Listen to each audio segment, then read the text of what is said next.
बिस्मिल्लाहिर्रहमानिर्रहीम। अस्सलाम वालेकुम। मैं हूं फ़हीम अख्तर, एक और वीलाग के साथ हाज़िर खिदमत हूं।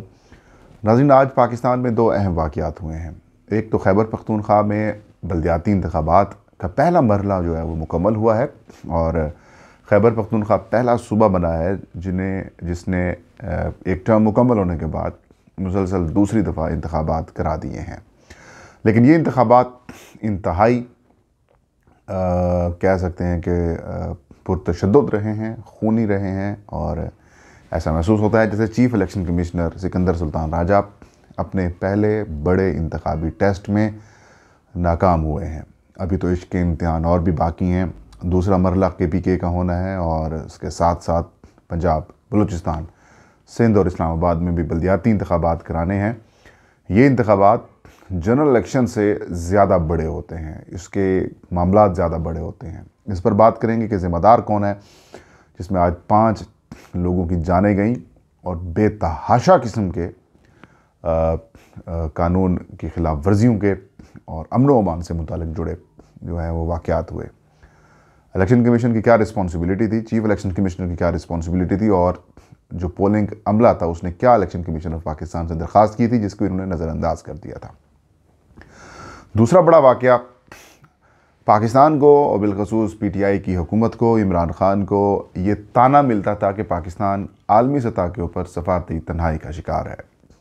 आज पाकिस्तान में 41 साल बाद मुस्लिम ममालिक की जो तंजीम है OIC, उनके वज़रा ख़ारजा की कॉन्फ्रेंस का अहम इजलास हुआ है और ये इजलास पार्लियामेंट हाउस की बिल्डिंग में हुआ, जिससे वज़ीर-ए-आज़म इमरान ख़ान ने खिताब किया और मुस्लिम ममालिक के वज़रा ख़ारजा, कई ममालिक के मंदूबीन और दुनिया भर से डेलीगेशन जो हैं उन्होंने शिरकत की। ये कॉन्फ्रेंस भी कामयाबी से मुनक़िद हुई, अब इख्तिताम पजीर हो चुकी है। ये कॉन्फ्रेंस अफ़गानिस्तान की जो इंसानी सूरत हाल है, इंसानी अलमिया पैदा होने का वहाँ पर ख़दशा है, क्योंकि दुनिया डिसएंगेज हो चुकी है अफ़गानिस्तान से। पाकिस्तान वाहिद मुल्क है जो अफ़गानिस्तान को दुनिया के साथ जोड़ने के लिए कोशिशें कर रहा है और यही वजह है कि पाकिस्तान ने कॉन्फ्रेंस का इनेकाद कराया इस्लामाबाद में, पाकिस्तान में, जिसमें दुनिया भर से लोगों को बुलाया और दुनिया की तवज्जो अफ़गानिस्तान की जानिब मबज़ूल कराई। एक तो ये बड़ा वाक़या है और पाकिस्तान की तारीख़ में सुनहरे अल्फाज में ये लिखा जाएगा ये वाक़या कि 41 साल तक पाकिस्तान में कोई इतनी बड़ी इंटरनेशनल लेवल की कॉन्फ्रेंस नहीं हुई या कितने बड़े इंटरनेशनल लेवल के जो फोरम्स हैं उनका कोई ऐसा इजलास नहीं हुआ, लेकिन पाकिस्तान ने वो इजलास मुनक़िद करा दिया। अपनी मेन ख़बर की तरफ मैं बढ़ता हूँ। खैबर पख्तूनख्वा के बल्दियाती इंतखाबात का पहला मरहला बहुत खूनरेज़ रहा, बहुत खूनरेज़ी हुई। 5 अफराद जो हैं वो मुख्तलिफ़ वाक़यात में उन्होंने अपनी जान गंवा दी।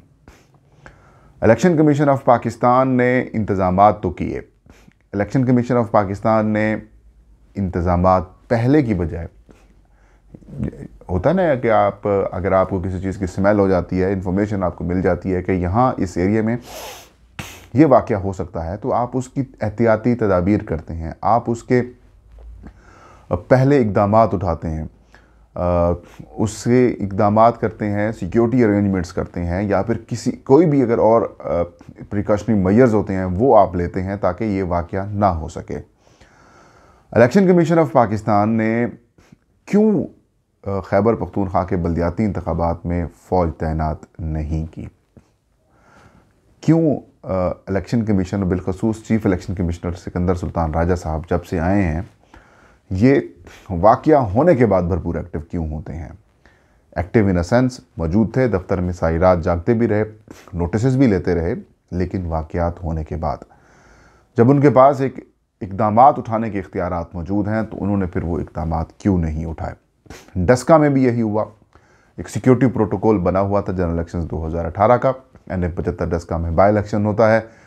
इंफॉर्मेशन मिल जाती हैं कि पुलिस हो या फिर जो दीगर कानून नाफिज करने वाले इदारे हों या सरकारी हुकाम हो वो थोड़ी सी गड़बड़ कर रहे हैं, लेकिन चीफ इलेक्शन कमिश्नर ने कान नहीं धरे, उन्होंने कोई इक़दाम नहीं उठाया। लेकिन जब मामलात हो गए, वाक़या हो गया, उसके बाद ब्लेम गेम शुरू हो चुकी है। Actual responsibility election commission of Pakistan की थी, है और रहेगी। खैबर पख्तूनख्वा में भी बल्दियाती इंतखाबात हुए। इलेक्शन कमीशन ऑफ पाकिस्तान के पोलिंग अमले ने जब ट्रेनिंग उनको दी जा रही थी तो नाज़रीन उन्होंने इलेक्शन कमीशन के जो ट्रेनर्स थे और जो हुकाम थे उनके सामने अपने खदशात शो किए। उन्होंने कहा कि पिछले इंतखाबात में भी जब फर्स्ट फेज़ हुआ था तो उस वक्त भी बहुत खूनरेजी हुई थी। कई दर्जन लोग जो हैं लड़ाई झगड़े के वाक़यात की वजह से वो वफ़ात पा गए या फिर वो मर गए।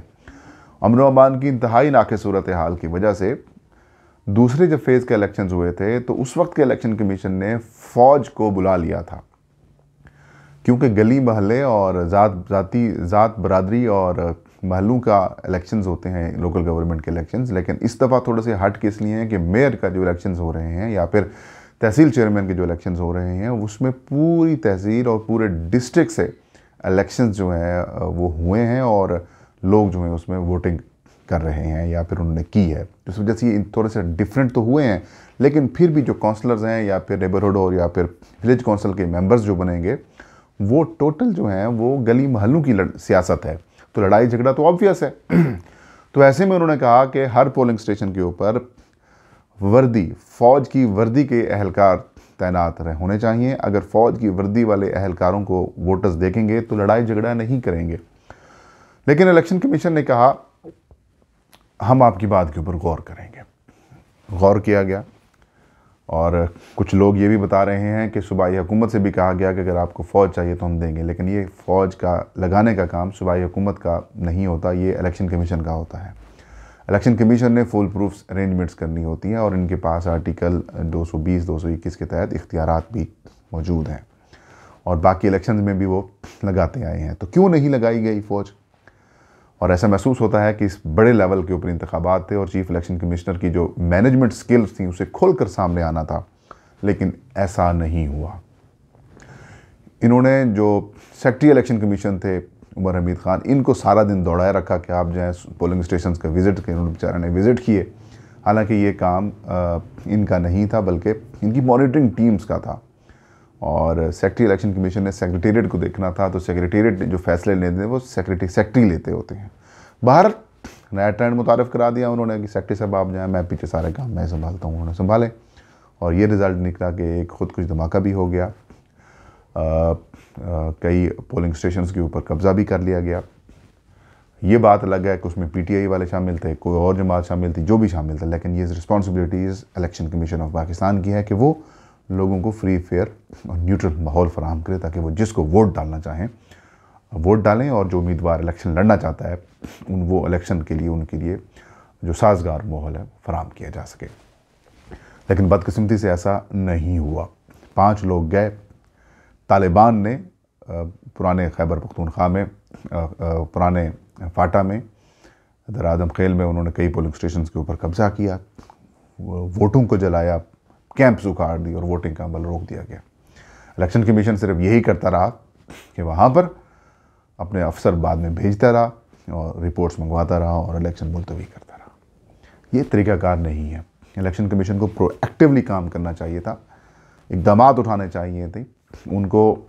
मुझे याद है 2018 के जब इलेक्शंस हो रहे थे तो उससे पहले उस वक्त के इलेक्शन कमीशन ने पाकिस्तान के तमाम जो टॉप के सिक्योरिटी एजेंसीज़ और इदारे हैं, कानून नाफिज करने वाले इदारे, उनके सरबराहान से मुलाकात की थी। नेक्टा के चीफ से, FIA हो या फिर दीगर एजेंसीज़ के चीफ से मुलाकात की, उनके नुमाइंदों से मुलाकातें की थी। उनसे सिक्योरिटी की सूरत हाल के ऊपर उन्होंने ब्रीफिंग भी ली थी, उनसे रिपोर्ट्स भी मांगी थी। उन रिपोर्ट्स की रोशनी में फिर सिक्योरिटी के अरेंजमेंट्स किए गए थे। फिर फ़ौज भी हर पोलिंग स्टेशन के ऊपर लगाएगी और आपने देखा कि 2018 के इंतखाबात किस तरीके से पुरअमन रहे। सिर्फ एक वाक़या पेश आया, वो भी बलूचिस्तान में, जहाँ पर एक पोलिंग स्टेशन के करीब जो है वो ख़ुद कुछ हमला किया गया या फिर एक अटैक किया गया, लेकिन बदकिस्मती से उसमें पोलिंग का अमल जो है वो थोड़ी देर के लिए मुतासर हुआ, लेकिन बाद में पोलिंग का अमल चल पड़ा और उससे ज़्यादा जानी और माली नुकसान नहीं था हुआ। तो इलेक्शन कमीशन को नाज़रीन प्रोएक्टिव काम करना होगा और ऐसा महसूस होता है कि chief election commissioner Sikandar Sultan Raja, जो ख़ुद से ज़्यादा अपने आप के ऊपर ट्रस्ट करते हैं और बाकी किसी के ऊपर ट्रस्ट नहीं करते, एक अच्छी टीम बनाने में वो नाकाम हुए हैं। अच्छी टीम भी बनाने में नाकाम हुए हैं और अपने पहले टेस्ट में वो बुरे तरीके से एक्सपोज भी हुए हैं और नाकाम भी हुए हैं। लेट्स होप कि वो शायद इस गलती से सबक सीखेंगे और जो सेकंड फेज़ होगा उसके अंदर सिक्योरिटी के अरेंजमेंट्स अच्छे करें और पोलिंग अमले की जो बातें हैं उनको संजीदगी के साथ सुनें। तो नाज़रीन, ये थी आज की वीडियो। इंशाल्लाह नेक्स्ट वीडियो में नई खबर नए इशू के साथ मैं हाजिर हूँगा। तब तक फ़हीम अख्तर को दीजिए इजाज़त। अपना और अपने चाहने वालों का ढेर सारा ख्याल रखें। अल्लाह हम सबका हामी नासिर हो।